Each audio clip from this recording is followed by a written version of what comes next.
Déjà, avant de commencer, Xavi, on remet encore 4, une belle petite leçon à Ernesto Valverde. On verra ça tous ensemble. Mais avant de commencer, je t'invite à t'abonner, liker, partager si ce n'est pas encore fait. Continue de faire grandir la communauté. Si tu ne veux pas t'abonner, si tu ne veux pas liker, tu peux toujours m'envoyer des billets verts. Je peux, si tu veux, tu m'écris en privé. Je te donne mon PayPal, je te donne mon compte en banque. Tu m'envoies 100 €, 200 €, 300 €, 400 €, 1000 €, ça en fout. Mais en attendant, si tu ne veux pas le faire, tu t'abonnes, tu likes. Et ça me ferait énormément plaisir. On se revoit pour la vidéo, à la fin de la vidéo, dans les commentaires, patati patata, je vous laisse avec ça kiffer. Moi, j'ai kiffé, j'ai pris un plaisir. J'ai pris du plaisir. C'était un beau dimanche pour moi. J'étais content, j'étais de bonne humeur. J'ai vu des belles choses, j'ai crié, j'ai vu des occasions. On aurait pu en mettre 6, 8, 9, 10. S'abonnez-vous. Très belle performance collective. Ousmane Dembélé qui se transforme en Ronaldinho Prime. Franchement, ce match, il y a vraiment beaucoup de choses à dire d'un point de vue tactique surtout parce que quand tu regardes ce match, il y a vraiment... Non seulement il y a le score, non seulement il y a Dembélé qui fait une masterclass, non seulement il y a des joueurs qui sortent vraiment du lot. Je pense à Lewandowski qui nous sort encore un but magnifique.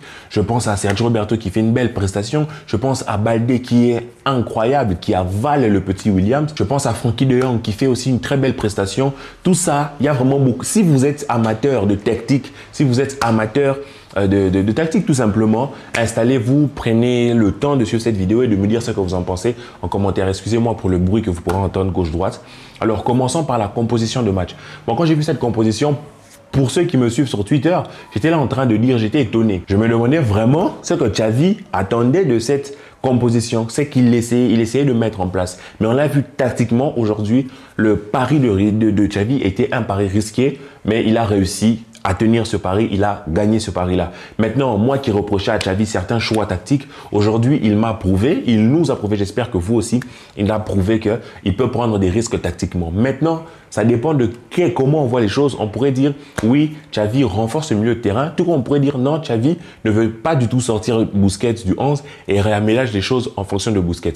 Même si moi, j'ai trouvé que ce 11-ci permettait d'avoir un Busquets et un De Jong qui était aussi très à l'aise. Ça, on en reparle plus tard. Mais parlons d'abord du gargantuesque Ousmane Dembélé. Franchement, son match, je sais pas, hein, match incroyable, impliqué sur tous les buts.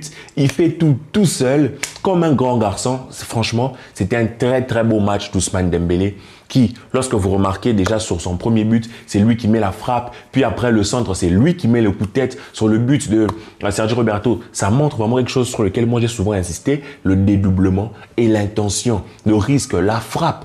Il y a des doublements avec Sergio Roberto qui lui passe dans le dossier qui fait que ça crée un décalage. Sergio Roberto se retrouve tout seul devant le gardien, il pourrait faire la passe. Mais là, un autre point important, il frappe. Il frappe les amis. Et ça fait but. Tu vois, donc avant, il était là en train de se plaindre. Mais pourquoi il frappe pas? Pourquoi? Et là, aujourd'hui, on a vu, j'ai vu, en tout cas, sur cette action-là, deux choses que moi, je voulais voir de ce Barça. Ça me fait mal et ça m'énerve. Parce que quand tu vois ce match, quand tu vois ce qu'ils font contre Bilbao, quand tu vois comment, défensivement, Baldé, il éteint le petit, comment il s'appelle, Nico Williams. Il l'éteint, mais il le bouffe. Baldé fait un match de malade mental.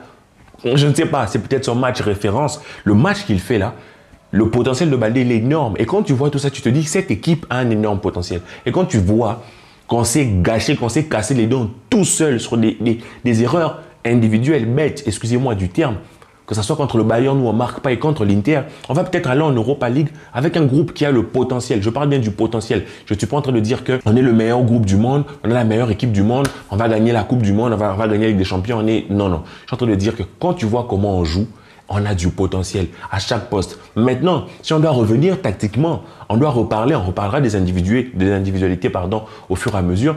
Mais si on doit reparler tactiquement, on a vu un côté gauche, c'est-à-dire Pedri, qui était là pour être un appui offensif et pour apporter de la maîtrise au milieu de terrain. Donc, on s'est retrouvé à peu près avec un 4-2-3-1, avec un double pivot hybride. Pourquoi je dis double pivot hybride? Parce qu'on voyait un De Jong vraiment en train de rôder tout autour de Busquets et qui pouvait revenir encore plus bas que Busquets, chercher le ballon et remonter, être très haut. Donc, j'ai vraiment l'impression qu'on en avait un pivot Busquets avec un De Jong qui était très libre et qui pouvait revenir bas.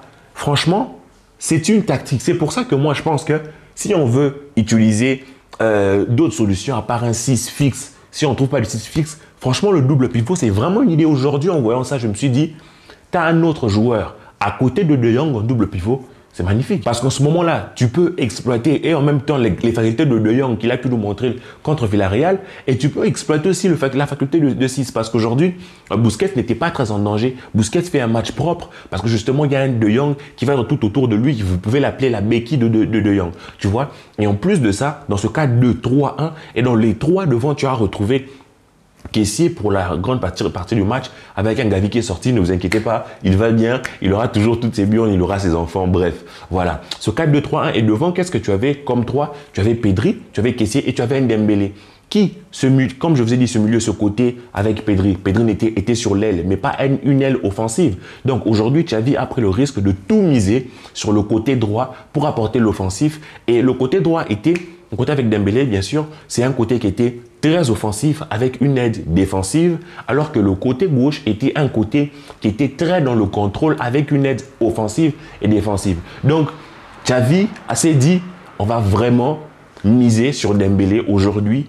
Dembélé aurait fait un mauvais match, ça aurait été très compliqué pour nous parce que tous les buts viennent de lui. Il aurait fait un mauvais match, ça aurait été compliqué. Maintenant, sur l'autre côté où se trouvait Pedri, alors c'était pas juste Pedri qui faisait ça, on a vu un Baldé monumental. Un Baldé qui exploitait le couloir, un Baldé qui avait le boulevard. Moi, j'étais très content de voir Baldé. Très content de voir Dembélé aussi qui pour moi est clairement l'homme du match. Donnez-moi pour vous votre homme du match. Mais pourquoi je parle de ce Baldé-là? Parce que la prestation qu'il fait, les performances qu'il fait, mais même défensivement, je commence à ressentir, mais il commence à s'asseoir. Vraiment, tu sens que il commence à s'asseoir et à comprendre que franchement, il y a un coup à jouer là. Il est en train de mûrir, d'évoluer. Non seulement il est bon offensivement, vous voyez les dribbles qu'il fait, comment il s'est amusé offensivement, mais même défensivement, il arrive à être serein, il arrive à récupérer les ballons. Comme je vous ai dit, il a éteint le frère Williams, le petit Williams, et même notre défense qui a été plutôt propre. Entre Eric Garcia et Jules Koundé, on n'a pas vu l'aîné, comment il s'appelle Iñaki Williams, je crois que c'est ça. Le frère aîné, on ne l'a pas vu. Pourquoi? Parce qu'il s'est fait bouffer. Donc aujourd'hui, la force de Xavi s'est dit, puisque eux jouent en 4-2-3-1, alors moi je veux renforcer mon milieu de terrain. Il renforce ce milieu de terrain là. Il met énormément de monde au milieu de terrain avec un Dembélé qui recule aussi, qui apporte cette maîtrise là et un Lewandowski que l'on voit énormément devant. Et aujourd'hui, ça a été un pari gagnant. Maintenant, est-ce que moi je jouerais avec cette même composition, avec ce pari là contre le Bayern? Personnellement, j'hésite. J'hésite parce que je me dis contre le Bayern, on aura fortement besoin de ce côté gauche-là et on ne pourrait pas compter que sur Dembélé parce que Dembélé, forcément, il aura un gros client en face. Il faudrait faire en sorte à ce que, de l'autre côté, qu'il puisse pouvoir avoir un appui. Mais c'est vrai, encore une fois, le côté droit, c'est vraiment soit Dembélé, soit Rafinha. On voit que Dembélé est beaucoup plus fort à droite. Dembélé est beaucoup plus fort. On n'a pas vu Rafinha. Je suppose que Rafinha va sûrement être là pour le Bayern, je le pense. On aura Rafinha pour le Bayern et un Dembélé de l'autre côté, je ne sais pas. Mais on a vu une très belle entrée d'Ansu Fati, un Ferran Torres qui est buteur. Encore une fois, grâce à une passe de Ousmane Dembélé qui a tout fait tout seul. Encore une fois, comme un grand garçon. Et comme je vous l'ai dit, on a vu un Frenkie de Jong, mais magnifique. Frenkie de Jong qui récupère le ballon très bas et qui avance. On a vu un Pedri, balle au pied excellent, qui organise, très propre, qui redescend. Mais c'est pour ça que je vous ai parlé de soutien offensif parce que il avance, il est devant, il distribue devant, mais il recule aussi pour bien tasser le milieu de terrain, bien apporter sa maîtrise, sa patte, sa belle patte. Tout ça est bien carré, tu vois. Mais le petit point, moi j'étais en train de demander Kessié, j'ai vu Kessié entrer.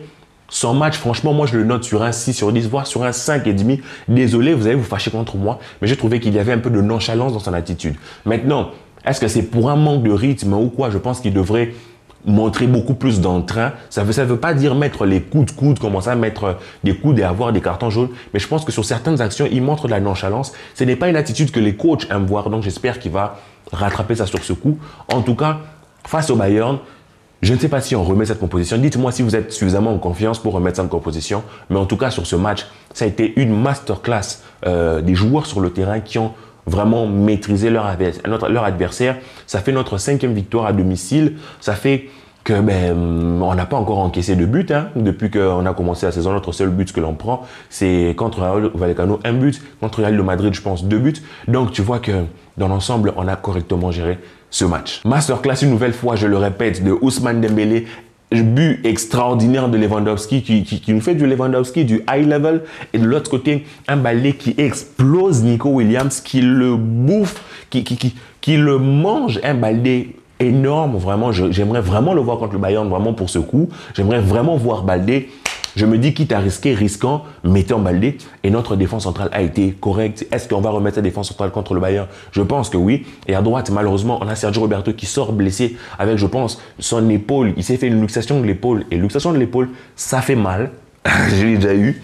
Donc, je ne pense pas qu'il reviendra de sitôt. Je ne sais pas s'il sera au top pour jouer contre le Bayern parce que même si on lui met des trucs, on lui met des piqûres, franchement, quand ça va commencer à lui envoyer des coups de pression sur l'épaule, il va vraiment bien le sentir et tout. Et ça risque d'être pas très bon. Donc, on risque de devoir compter sur un probable Bellerin ou peut-être on va mettre Jules Koundé de ce côté-là et on va mettre Piqué. Hein? Je ne sais pas. Peut-être va-t-on mettre Baldé, Alonso, Garcia et de l'autre côté Jules Koundé. Au cas où on ne peut pas utiliser Alonso, ça on verra, c'est la mauvaise nouvelle du jour. Une autre bonne nouvelle, c'est qu'on a pu voir Pablo Torre qui retouche le ballon un peu. Ça fait plaisir. Il était placardisé, il retouche le ballon. Après cette belle performance, 4-0 pour le retour d'Ernesto Valverde, on lui montre que le FC Barcelone continue d'être vivant. Gros dommage, c'est que cette équipe a beaucoup de potentiel. On pourrait faire beaucoup de belles choses, mais malheureusement, c'est un peu tard que ça se passe. On a notre avenir n'est plus entre nos mains. Il est carrément entre les mains de l'Inter. Si eux gagnent, peut-être qu'on sera remotivé pour gagner contre le Bayern.